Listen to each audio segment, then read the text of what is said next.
તો ઠાકોર સમાજના કલાકારને સ્થાન નહોતું આપવામાં આવ્યું અને જેના જ કારણે વિવાદ સર્જાયો છે।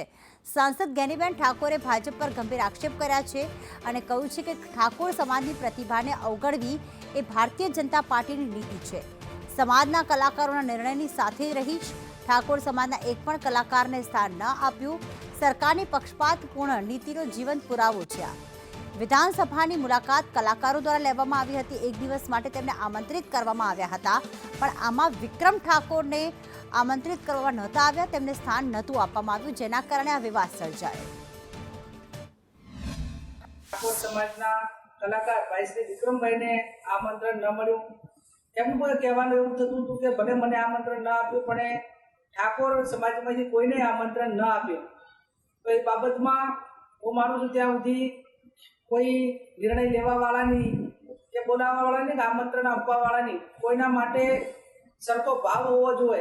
એ ભાવ ક્યાંક ને ક્યાંક ઓછો દેખાણો છે, સમદ્રષ્ટિ ઓછી દેખાણી છે।